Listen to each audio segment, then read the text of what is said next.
CM का भी निर्धारण नहीं कर पाए हैं। और अब झारखंड मुक्ति मोर्चा के उद्घोषणा के बाद तो महागठबंधन को झारखंड से खंड खंड करने का संदेश बहुत स्पष्ट चला गया है।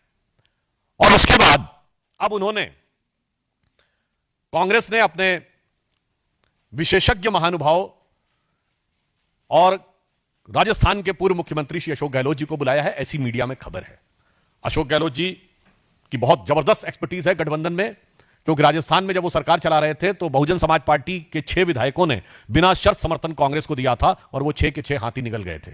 तो मुझे लगता है महागठबंधन के सहयोगियों को पूरा संकेत है कि आने वाले समय में कांग्रेस की कारगुजारियां क्या हो सकती हैं। और मुझे लगता है इस समस्याओं से विचलित होकर, विभ्रमित होकर श्री तेजस्वी यादव अब वो सारी बातें करना शुरू कर दिए हैं जो न सिर्फ उनके दावों की विश्वसनीयता पर प्रश्न चिन्ह लगाती है, बल्कि ऐसा लगता है कि चुनावी प्रक्रिया का माखौल उड़ाती है। इससे पहले उन्होंने यह दावा किया था कि हर परिवार के एक व्यक्ति को सरकारी नौकरी देंगे। मुझे लगता है कोई भी गंभीर व्यक्ति समझ सकता है बिहार की आबादी वर्तमान समय के प्रोजेक्शन के अनुसार 13.5 करोड़ है और 4.2% पर फैमिली ऑन एन एवरेज होते हैं। अगर आप उससे डिवाइड करें तो 3 करोड़ कुछ लाख के आसपास आता है। 23 लाख लोगों के पास सरकारी नौकरियां, उनको आप हटा दें तो भी 2 करोड़ 90 लाख के आसपास परिवार पड़ते हैं। और हर व्यक्ति को अगर आप सरकारी नौकरी देंगे तो मिनिमम 30-35 हजार तनख्वाह से लेकर 2 लाख तक की तनख्वाह होती है, यानी 70-75 हजार रुपए ऑन एन एवरेज सैलरी पड़ेगी। तो मतलब 10 लाख रुपए साल, और 10 लाख रुपए साल को अगर आप 2 करोड़ 90 से गुणा कर दें तो 29 लाख करोड़ रुपए। बिहार का बजट है 3,17,000 करोड़ रुपए। कहावत होती है उतने पांव पसारिए जितनी चादर होए, पर उतनी बात बोलिए जिसका 1/10 भी बजट न होए।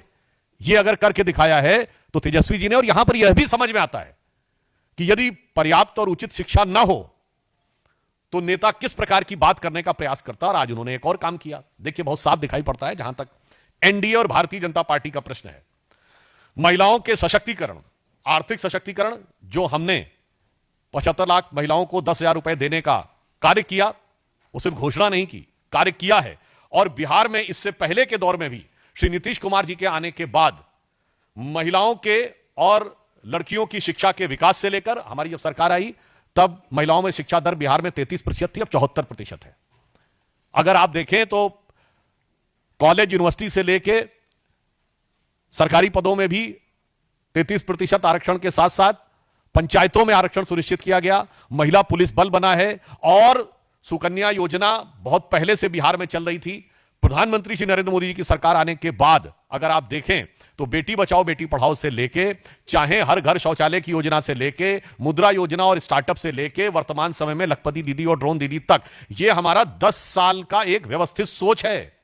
और यह कोई चुनावी प्रक्रिया में होने वाला नी जर्क रिएक्शन नहीं है तेजस्वी जी, जो आप खिसियाहट बौखलाहट में, जिसे सामान्य शब्दों में कहते हैं खप्तुल हवास होकर बयान देने का प्रयास कर रहे हैं। और मैं इससे पहले भी याद दिलाना चाहता हूं, जब केंद्र में हमारी सरकार नहीं थी तो हमारी गुजरात की सरकार, मध्य प्रदेश की सरकार और राजस्थान की सरकारों ने, छत्तीसगढ़ की सरकारों ने जो महिलाओं के कल्याण की योजनाएं की, आपको याद हो, मध्य हमारी सरकार नहीं थी तो हमारी गुजरात की सरकार, मध्य प्रदेश की सरकार और राजस्थान की सरकारों ने, छत्तीसगढ़ की सरकारों ने जो महिलाओं के कल्याण की योजनाएं की, आपको याद हो, मध्य प्रदेश में शिवराज सिंह चौहान जी का नाम मामू तभी पड़ा था जब लाडली लक्ष्मी योजना आई थी, तब तो केंद्र में कांग्रेस की सरकार हुआ करती थी। अर्थात महिला उत्थान के लिए एनडीए की सोच प्रधानमंत्री श्री नरेंद्र मोदी जी के नेतृत्व में और बिहार में नीतीश कुमार जी के नेतृत्व में एक व्यवस्थित, व्यवहारिक और निरंतर सोच है।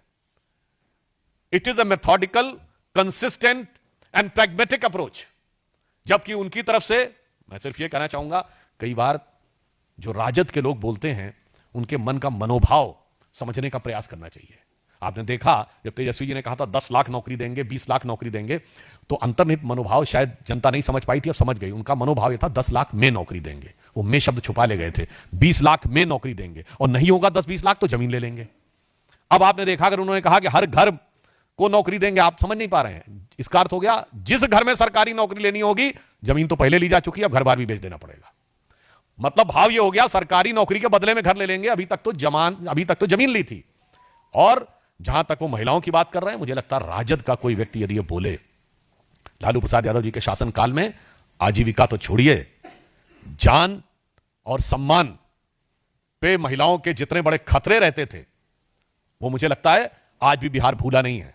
जो लोग भी 30 वर्ष या उससे अधिक आयु के होंगे, यानी 20 साल पहले की जिनको मेमोरी होगी, उनके दिमाग में बहुत स्पष्ट रूप से होगा। बहुत साफ बात है, जो लोग आज तक अपने शासनकाल में, देखिए राहुल जी की पार्टी का शासन 50 साल रहा भारत पे निरंतर, और उसमें तकरीबन 40-45 साल उनके परिवार का शासन रहा, और तेजस्वी जी के तो माई और बाप का शासन रहा। उसके बाद जो न कर पाए, आज यदि आप यह सब्ज बाग दिखाने का प्रयास करते हैं, तो मुझे हिंदी की वो कहावत याद आती है कि बाप न मारी मेढकी बिटवा तीरंदाज। यानी जिस जमाने में खुद स्वयं नहीं कर पाए थे, आपकी पार्टी नहीं, आपके परिवार का शासन था। और मैं अंत में कहना चाहूंगा, तेजस्वी जी, बिहार की जनता के साथ मजाक करना बंद करिए। आपका गठबंधन और गठबंधन की सियासत अपने आप में मजाक बन चुकी है। बिहार बहुत प्रबुद्ध, राजनीतिक दृष्टि से बहुत जागरूक लोगों का प्रदेश है। यह भगवान बुद्ध का प्रदेश है, इसे बुद्धू बनाने का प्रयास मत करिए। कोई भी व्यक्ति सहज भाव से समझ सकता है कि आप सिर्फ मजाक ही नहीं, क्रूर मजाक कर रहे हैं, क्योंकि जो चीज ना आपके मन में है ना आपके कर्म में है, उसे वचन में देके धोखा देने का प्रयास नहीं हो सकता। और बिहार की प्रबुद्ध जनता ऐसे सारे लोगों का भ्रम उसी प्रकार चकनाचूर और बिखरता नजर आएगा जैसे महागठबंधन की हसरतों का नजारा बिखरता हुआ नजर आ रहा है। तो अंत में मैं सिर्फ पुनः एक बात कहूंगा कि तेजस्वी जी और इंडी गठबंधन, महागठबंधन के लोगों से बिहार की प्रबुद्ध जनता और भगवान बुद्ध के प्रदेश बिहार को बुद्धू बनाने या बुद्धू समझने का प्रयास न करिए। और जो कुछ आपके गठबंधन में हो रहा है, उसके लिए यह पंक्ति कहना चाहूंगा कि इस गठबंधन का तो कोई सिला ही नहीं, कौन किससे मिला है यह पता ही नहीं। इस गठबंधन का तो कोई सिला ही नहीं, कौन किससे मिला है यह पता ही नहीं। और लाख चेहरे बदल के आ जाते हैं ये, पर आईना कम वक्त झूठ बोलता ही नहीं। धन्यवाद।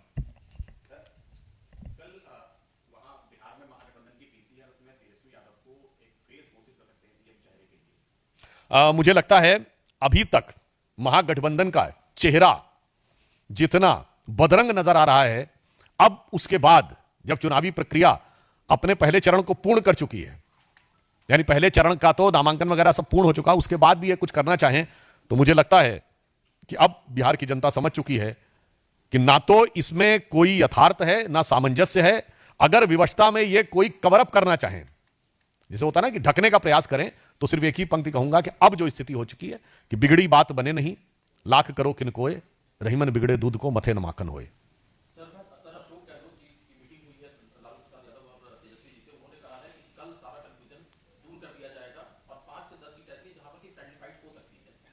नहीं, वो फाइट में कितना फ्रेंडली है और कितना यू कैन, मतलब आप ये कह सकते हैं कितना डेट्रीमेंटली है, ये आने वाले समय में पता लगेगा। और देखिए, अशोक गहलोत जी तो भारत के इतिहास के अद्भुत नेता हैं। आप याद करिए, जब खड़गे जी अध्यक्ष बने हैं तो उससे पहले नाम चल रहा था अशोक गहलोत जी अध्यक्ष बन सकते हैं, मगर वो कुर्सी छोड़ने को तैयार नहीं हुए थे। और फिर मजे की बात यह, भारत के इतिहास में कोई ऐसा उदाहरण नहीं होगा कि जिस व्यक्ति का नाम पार्टी के राष्ट्रीय अध्यक्ष के लिए विचार हो रहा हो वो बागी हो गया हो। और उस समय राजस्थान के मुख्यमंत्री नहीं, राजस्थान के प्रदेश अध्यक्ष और विधानसभा अध्यक्ष की बागी खेमे में हो गए थे। तो मुझे लगता है कांग्रेस ने बहुत सोच समझ के अखिलेश जी को चुना है कि गठबंधन के सहयोगी दलों को ठिकाने लगाने से लेके अशोक गहलोत जी को चुना है। गठबंधन के सहयोगी दलों को ठिकाने लगाने की जो महारत उनमें है, मुझे लगता है शायद अध्यक्ष पद तो उनको नहीं दिया, और कुर्सी न छोड़ के उसको बचा के रखने की जो महारत उनके अंदर है, शायद इसीलिए कांग्रेस ने उनको वहां भेजा है। इसके लिए महागठबंधन के दलों को बहुत सावधान रहना चाहिए।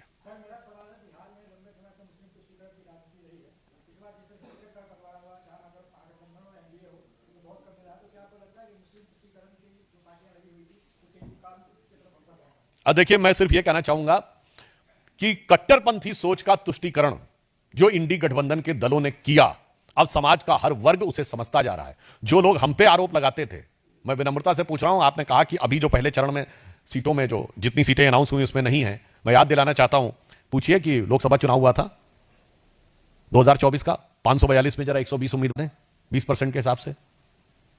मैं महागठबंधन की बात कर रहा हूं, इंडी गठबंधन की। उत्तर प्रदेश के बाद सीटों के लिहाज से सबसे बड़ा राज्य महाराष्ट्र था। 24 के लोकसभा चुनाव में महागठबंधन या इंडी गठबंधन एक मुस्लिम नहीं दिया था, नॉट इवन ए सिंगल। इसीलिए कहा गया है कि पर उपदेश कुशल बहु तेरे, जे आचरण से नर न घनेरे।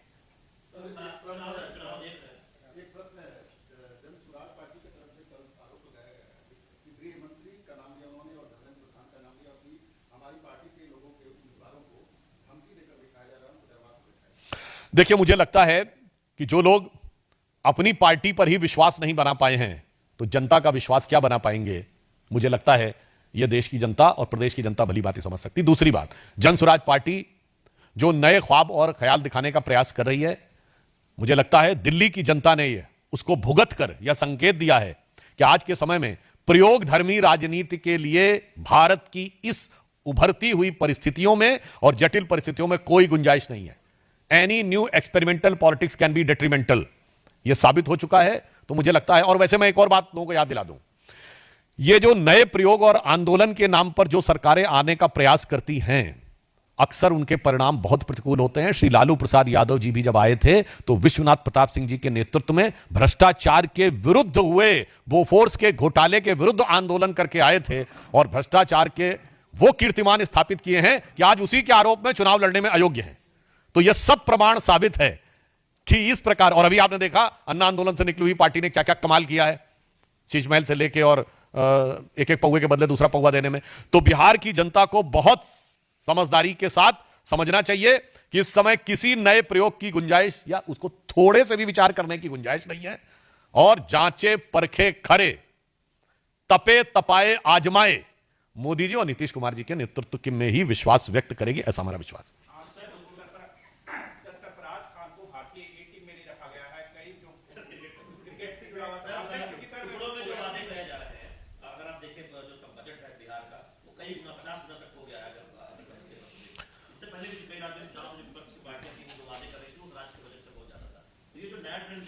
देखिए, जब हमारी सरकार आई 2005 में तो बिहार का बजट 23,000 करोड़ रुपए था, अब 3,17,000 करोड़ है। हम जो करते हैं वो व्यवहारिक दृष्टि से विचार करके करते हैं, और इसीलिए आज तक भाजपा की सरकारों ने जो जो कहा वो करके दिया है। और ये भी बात समझ लीजिए, जिनको पता है कि हमें आना ही नहीं है तो कुछ भी बोल दो। गुजरात में भी एक आम आदमी पार्टी ने जाके उनके वायदों को देखिए, शायद गुजरात के बजट से 2 गुना से अधिक से कर दिया था।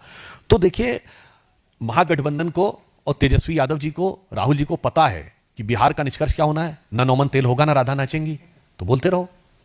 और ढपोर शंख की कहानी हम सबने सुनी होगी, इसका कार्य है बोल देना, होगा नहीं होगा उससे कोई मतलब ही नहीं। अरे बिहार की बात करें ना जी, उस विषय के संदर्भ में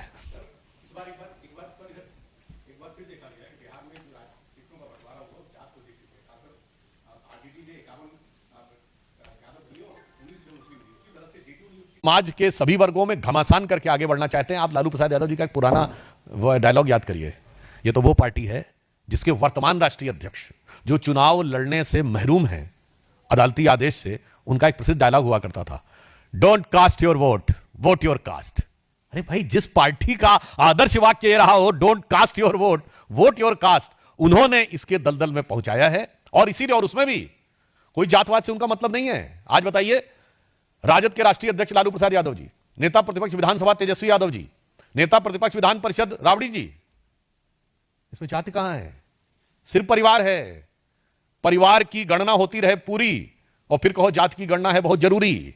परिवार की हाथ में सत्ता संपूर्णन और जनता को जातिवाद का चूरन।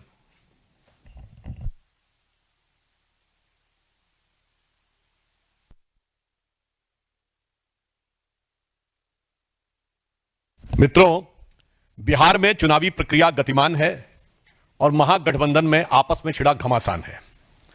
और वो घमासान इस सीमा तक है कि जो लोग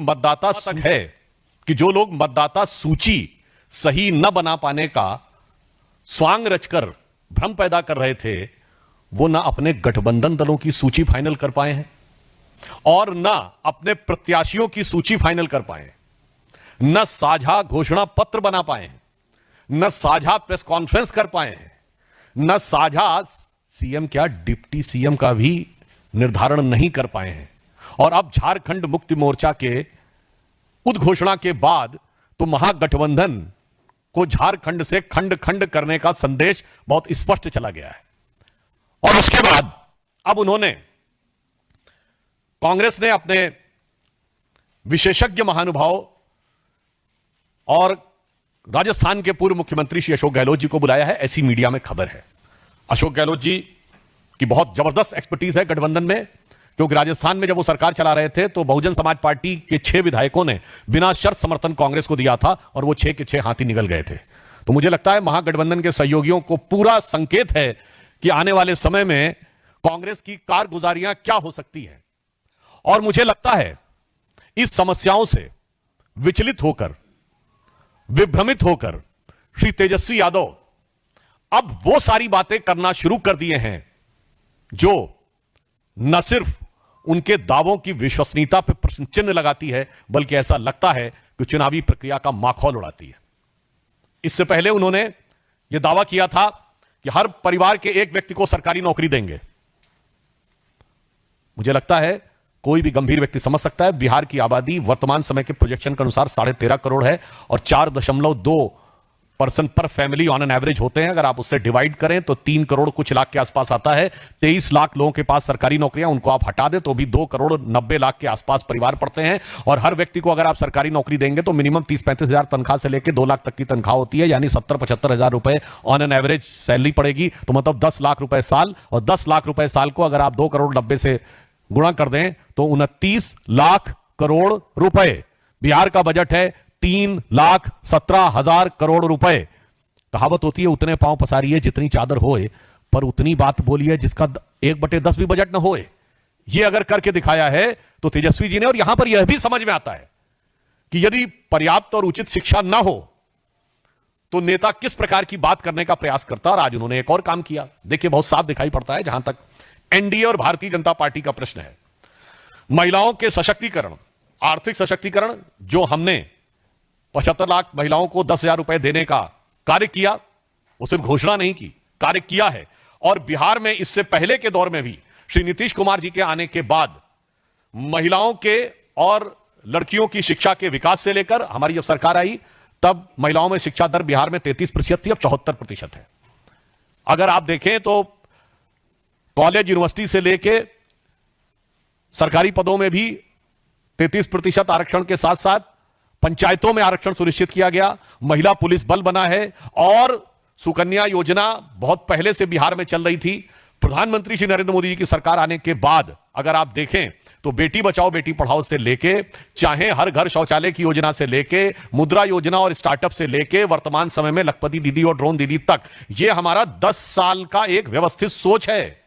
और यह कोई चुनावी प्रक्रिया में होने वाला नी जर्क रिएक्शन नहीं है तेजस्वी जी, जो आप खिसियाहट बौखलाहट में, जिसे सामान्य शब्दों में कहते हैं खप्तुल हवास होकर बयान देने का प्रयास कर रहे हैं। और मैं इससे पहले भी याद दिलाना चाहता हूं, जब केंद्र में हमारी सरकार नहीं थी तो हमारी गुजरात की सरकार, मध्य प्रदेश की सरकार और राजस्थान की सरकारों ने, छत्तीसगढ़ की सरकारों ने जो महिलाओं के कल्याण की योजनाएं की, आपको याद हो मध्य प्रदेश में शिवराज सिंह चौहान जी का नाम मामू तभी पड़ा था जब लाडली लक्ष्मी योजना आई थी, तब तो केंद्र में कांग्रेस की सरकार हुआ करती थी। अर्थात महिला उत्थान के लिए एनडीए की सोच प्रधानमंत्री श्री नरेंद्र मोदी जी के नेतृत्व में और बिहार में नीतीश कुमार जी के नेतृत्व में एक व्यवस्थित, व्यवहारिक और निरंतर सोच है।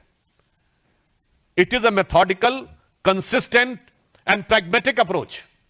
जबकि उनकी तरफ से मैं सिर्फ यह कहना चाहूंगा, कई बार जो राजद के लोग बोलते हैं उनके मन का मनोभाव समझने का प्रयास करना चाहिए।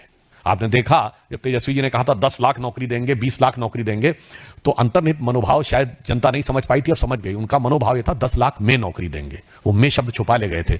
20 लाख में नौकरी देंगे और नहीं होगा 10-20 लाख तो जमीन ले लेंगे। अब आपने देखा अगर उन्होंने कहा कि हर घर को नौकरी देंगे, आप समझ नहीं पा रहे हैं, इसका अर्थ हो गया जिस घर में सरकारी नौकरी लेनी होगी जमीन तो पहले ली जा चुकी है, अब घर बार भी बेच देना पड़ेगा। मतलब भाव यह हो गया सरकारी नौकरी के बदले में घर ले लेंगे, अभी तक तो जमीन ली थी। और जहां तक वो महिलाओं की बात कर रहे हैं, मुझे लगता है राजद का कोई व्यक्ति यदि ये बोले, लालू प्रसाद यादव जी के शासनकाल में आजीविका तो छोड़िए, जान और सम्मान पे महिलाओं के जितने बड़े खतरे रहते थे वो मुझे लगता है आज भी बिहार भूला नहीं है। जो लोग भी 30 वर्ष या उससे अधिक आयु के होंगे, यानी 20 साल पहले की जिनको मेमोरी होगी, उनके दिमाग में बहुत स्पष्ट रूप से होगा। बहुत साफ बात है, जो लोग आज तक अपने शासनकाल में, देखिए राहुल जी की पार्टी का शासन 50 साल रहा भारत पे निरंतर, और उसमें तकरीबन 40-45 साल उनके परिवार का शासन रहा, और तेजस्वी जी के तो माई और बाप का शासन रहा। उसके बाद जो न कर पाए, आज यदि आप यह सब्ज बाग दिखाने का प्रयास करते हैं तो मुझे हिंदी की वो कहावत याद आती है कि बाप न मारी मेढकी बिटवा तीरंदाज। यानी जिस जमाने में खुद स्वयं नहीं कर पाए थे आपकी पार्टी नहीं, आपके परिवार का शासन था। और मैं अंत में कहना चाहूंगा, तेजस्वी जी, बिहार की जनता के साथ मजाक करना बंद करिए। आपका गठबंधन और गठबंधन की सियासत अपने आप में मजाक बन चुकी है। बिहार बहुत प्रबुद्ध, राजनीतिक दृष्टि से बहुत जागरूक लोगों का प्रदेश है। यह भगवान बुद्ध का प्रदेश है। इसे बुद्धू बनाने का प्रयास मत करिए। कोई भी व्यक्ति सहज भाव से समझ सकता है कि आप सिर्फ मजाक ही नहीं, क्रूर मजाक कर रहे हैं, क्योंकि जो चीज ना आपके मन में है ना आपके कर्म में है, उसे वचन में देके धोखा देने का प्रयास नहीं हो सकता। और बिहार की प्रबुद्ध जनता ऐसे सारे लोगों का भ्रम उसी प्रकार चकनाचूर और बिखरता नजर आएगा जैसे महागठबंधन की हसरतों का नजारा बिखरता हुआ नजर आ रहा है। तो अंत में मैं सिर्फ पुनः एक बात कहूंगा कि तेजस्वी जी और इंडी गठबंधन, महागठबंधन के लोगों से बिहार की प्रबुद्ध जनता और भगवान बुद्ध के प्रदेश बिहार को बुद्धू बनाने या बुद्धू समझने का प्रयास न करिए। और जो कुछ आपके गठबंधन में हो रहा है, उसके लिए यह पंक्ति कहना चाहूंगा कि इस गठबंधन का तो कोई सिला ही नहीं, कौन किससे मिला है यह पता ही नहीं। इस गठबंधन का तो कोई सिला ही नहीं, कौन किससे मिला है यह पता ही नहीं। और लाख चेहरे बदल के आ जाते हैं ये, पर आईना कमबख्त झूठ बोलता ही नहीं। धन्यवाद। कल वहां बिहार में महागठबंधन की पीसी है, उसमें तेजस्वी यादव को एक फेस घोषित कर सकते हैं सीएम चेहरे के लिए। मुझे लगता है अभी तक महागठबंधन का चेहरा जितना बदरंग नजर आ रहा है, अब उसके बाद जब चुनावी प्रक्रिया अपने पहले चरण को पूर्ण कर चुकी है, यानी पहले चरण का तो नामांकन वगैरह सब पूर्ण हो चुका, उसके बाद भी ये कुछ करना चाहें तो मुझे लगता है कि अब बिहार की जनता समझ चुकी है कि ना तो इसमें कोई यथार्थ है ना सामंजस्य है। अगर विवशता में ये कोई कवर अप करना चाहें, जैसे होता है ना कि ढकने का प्रयास करें, तो सिर्फ एक ही पंक्ति कहूंगा कि अब जो स्थिति हो चुकी है कि बिगड़ी बात बने नहीं, लाख करो किन कोय, रहीमन बिगड़े दूध को मथे न माखन होए। सर अशोक गहलोत जी की मीटिंग हुई है लालू प्रसाद यादव और तेजस्वी जी से, उन्होंने कहा है कि कल सारा कंफ्यूजन दूर कर दिया जाएगा और 5 से 10 सीट ऐसी है जहां पर की फ्रेंडली फाइट हो सकती है। नहीं, वो फाइट में कितना फ्रेंडली है और कितना यू कैन, मतलब आप ये कह सकते हैं कितना डेट्रीमेंटली है, ये आने वाले समय में पता लगेगा। और देखिए, अशोक गहलोत जी तो भारत के इतिहास के अद्भुत नेता हैं। आप याद करिए, जब खड़गे जी अध्यक्ष बने हैं तो उससे पहले नाम चल रहा था अशोक गहलोत जी अध्यक्ष बन सकते हैं, मगर वो कुर्सी छोड़ने को तैयार नहीं हुए थे। और फिर मजे की बात यह, भारत के इतिहास में कोई ऐसा उदाहरण नहीं होगा कि जिस व्यक्ति का नाम पार्टी के राष्ट्रीय अध्यक्ष के लिए विचार हो रहा हो वो बागी हो गया हो। और उस समय राजस्थान के मुख्यमंत्री नहीं, राजस्थान के प्रदेश अध्यक्ष और विधानसभा अध्यक्ष की बागी खेमे में हो गए थे। तो मुझे लगता है कांग्रेस ने बहुत सोच समझ के अखिलेश जी को चुना है कि गठबंधन के सहयोगी दलों को ठिकाने लगाने से लेके अशोक गहलोत जी को चुना है। गठबंधन के सहयोगी दलों को ठिकाने लगाने की जो महारत उनमें है, मुझे लगता है शायद अध्यक्ष पद तो उनको नहीं दिया, और कुर्सी न छोड़ के उसको बचा के रखने की जो महारत उनके अंदर है, शायद इसीलिए कांग्रेस ने उनको वहां भेजा है। इसके लिए महागठबंधन के दलों को बहुत सावधान रहना चाहिए।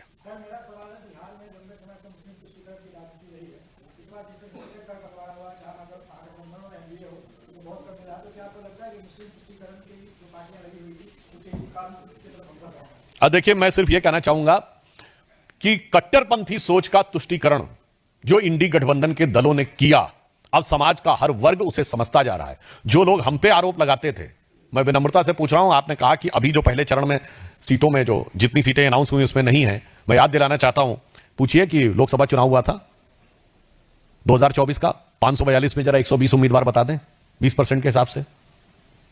मैं महागठबंधन की बात कर रहा हूं, इंडी गठबंधन की।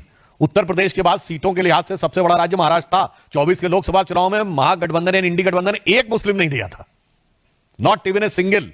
इसीलिए कहा गया है कि पर उपदेश कुशल बहु तेरे, जे आचरण से नर न घनेरे।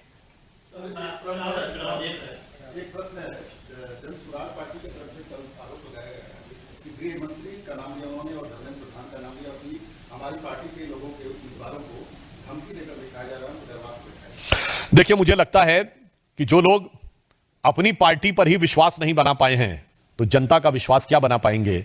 मुझे लगता है यह देश की जनता और प्रदेश की जनता भली बातें समझ सकती। दूसरी बात, जनसुराज पार्टी जो नए ख्वाब और ख्याल दिखाने का प्रयास कर रही है, मुझे लगता है दिल्ली की जनता ने उसको भुगत कर यह संकेत दिया है कि आज के समय में प्रयोग धर्मी राजनीति के लिए भारत की इस उभरती हुई परिस्थितियों में और जटिल परिस्थितियों में कोई गुंजाइश नहीं है। Any new experimental politics can be detrimental, यह साबित हो चुका है। तो मुझे लगता है, और वैसे मैं एक और बात लोगों को याद दिला दूं, ये जो नए प्रयोग और आंदोलन के नाम पर जो सरकारें आने का प्रयास करती हैं, अक्सर उनके परिणाम बहुत प्रतिकूल होते हैं। श्री लालू प्रसाद यादव जी भी जब आए थे तो विश्वनाथ प्रताप सिंह जी के नेतृत्व में भ्रष्टाचार के विरुद्ध हुए, बोफोर्स के घोटाले के विरुद्ध आंदोलन करके आए थे और भ्रष्टाचार के वो कीर्तिमान स्थापित किए हैं कि आज उसी के आरोप में चुनाव लड़ने में अयोग्य हैं। तो यह सब प्रमाण साबित है कि इस प्रकार, और अभी आपने देखा अन्ना आंदोलन से निकली हुई पार्टी ने क्या क्या कमाल किया है, शीश महल से लेके और एक एक पौवे के बदले दूसरा पौवा देने में। तो बिहार की जनता को बहुत समझदारी के साथ समझना चाहिए कि इस समय किसी नए प्रयोग की गुंजाइश या उसको थोड़े से भी विचार करने की गुंजाइश नहीं है। और जांचे परखे खरे, तपे तपाए आजमाए मोदी जी और नीतीश कुमार जी के नेतृत्व में ही विश्वास व्यक्त करेगी, ऐसा हमारा विश्वास है। जब तक फराज खान को भारतीय ए टीम में नहीं रखा गया है, कई जो क्रिकेट से जुड़ा हुआ टुकड़ों में जो बातें कहे जा रहे हैं, अगर आप देखें तो जो बजट है बिहार का वो कई गुना 50 गुना तक हो गया है। इससे पहले भी कई राज्यों में चुनाव विपक्ष की पार्टियां थी जो वादे कर रही थी वो राज्य के बजट से हो जाता था। तो ये जो नया ट्रेंड देखिए, जब हमारी सरकार आई 2005 में तो बिहार का बजट 23,000 करोड़ रुपए था, अब 3,17,000 करोड़ है। हम जो करते हैं वो व्यवहारिक दृष्टि से विचार करके करते हैं और इसीलिए आज तक भाजपा की सरकारों ने जो कहा वो करके दिया है। और ये भी बात समझ लीजिए, जिनको पता है कि हमें आना ही नहीं है तो कुछ भी बोल दो। गुजरात में भी एक आम आदमी पार्टी ने जाके उनके वायदों को देखिए, शायद गुजरात के बजट से 2 गुना से अधिक से कर दिया था। तो देखिए, महागठबंधन को और तेजस्वी यादव जी को, राहुल जी को पता है कि बिहार का निष्कर्ष क्या होना है, ना नौमन तेल होगा ना राधा नाचेंगी। तो बोलते रहो। और ढपोर शंख की कहानी हम सबने सुनी होगी, जिसका कार्य है बोल देना, होगा नहीं होगा उससे कोई मतलब ही नहीं। अरे बिहार की बात करें ना जी, उस विषय के संदर्भ में